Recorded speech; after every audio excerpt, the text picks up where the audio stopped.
আমাকে বহুবার আপনারা বলতে শুনেছেন যে নির্বাচন কমিশনের অন্তর্নিহিত ক্ষমতা আছে এবং সুষ্ঠু নিরপেক্ষ নির্বাচনের খাতিরে নির্বাচন কমিশন দিনকে রাত করা ছাড়া রাতকে দিন করা ছাড়া সবই করতে পারে সুষ্ঠু নিরপেক্ষ নির্বাচনের খাতিরে। এবং এই ব্যাপারে আমাদের আইন যতটুকু বলা আছে, আমাদের আদালতের নির্দেশ আরও সুস্পষ্ট। আলতাফ হোসেন বনাম আবুল কাশেম মামলায় আমাদের সুপ্রিম কোর্টের আপিল বিভাগ বলেছে যে সুষ্ঠু নিরপেক্ষ নির্বাচনের খাতিরে তারা can add to the statutory rules, তার মানে আইন কানুন বিধিবিধানের সাথে সংযোজন করতে পারে। যেখানে অস্পষ্টতা আছে, যেখানে এই যে গ্যাপ আছে, সেগুলো তারা পূরণ করতে পারে, তাদের অগাধ ক্ষমতা আছে।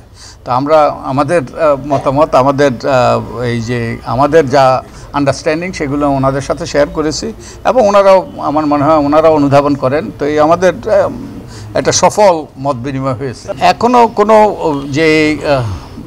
ওনারা আনুষ্ঠানিকভাবে কোনো প্রস্তাব দেন নাই, কিন্তু আমাদের মত বিনিময়ের মাধ্যমে অনেক কিছু উঠে এসছে এবং মনে হলো যে আমরা we are on the same page, আমরা একই আমাদের খুব একটা মতপার্থক্য নাই। ইনফ্যাক্ট মতপার্থক্য কোনো কিছু আমাদের মধ্যে এখানে চিহ্নিত হয় নাই। ওনারা সুষ্ঠু নিরপেক্ষ নির্বাচন করতে বদ্ধপরিকর এবং আমরা সহায়তা করতে আমরা এক পায়ে দাঁড়িয়ে আছি। So I think we have the same goal and we are working toward that. আজকে আমরা ছিলাম অনেকটা রিসিভিং এন্ড, মানে লিসেনিং এন্ডে।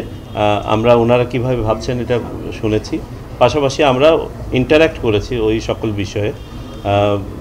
যে জায়গাটাতে আমরা একখানে দাঁড়িয়ে আছি যে কিভাবে একটা সুষ্ঠু এবং সুন্দর নির্বাচন করা যায়। আপনারাও জানেন প্রেক্ষাপট, আমরাও জানি প্রেক্ষাপট, এবং মেজর ডেফিসিট যেগুলোতে আমাদের ঘাটতি আছে, এগুলো আমরা সবাই জানি। সো এই বিষয়গুলোই আলোচনা হয়েছে, যে বিষয়গুলো স্যার বললেন। আমাদের দৃঢ় বিশ্বাস, উনি আমাদের সবার শিক্ষকও বটে, যে এইটাই আমাদের প্রথম এবং একমাত্র মিটিং না। আমরা কিছু তথ্য আমরা সিদ্ধান্ত নিয়েছি আদান প্রদান করব এবং আশা করি যে ওনারা সময় বের করে এক বা একাধিকবার আরও আমাদের সাথে বসার সুযোগ করে দিবেন, যাতে করে আমরাও উপকৃত হব এবং আমাদের পক্ষ থেকেও তখন যদি আরও কংক্রিটভাবে কিছু বলার থাকে, আমরা মিনওয়াইল কিছু জিনিস নিয়ে কাজ করব, ইনক্লুডিং আমাদের পাস্ট এক্সপিরিয়েন্সেস। আমরা কোনো টাইম নিয়ে কোনো আলোচনা এখানে করিনি। আমরা নির্বাচন কিভাবে হওয়া উচিত, নির্বাচন ভালো করার জন্য কি করা দরকার, সেগুলো নিয়ে আলোচনা করেছি। আজকের পারভিউতে এই ধরনের কোনো আলোচনা ছিল না। আমাদের উদ্দেশ্য ছিল একটা ভালো সুষ্ঠু নির্বাচন যখনই হোক না কেন কীভাবে করা সম্ভব।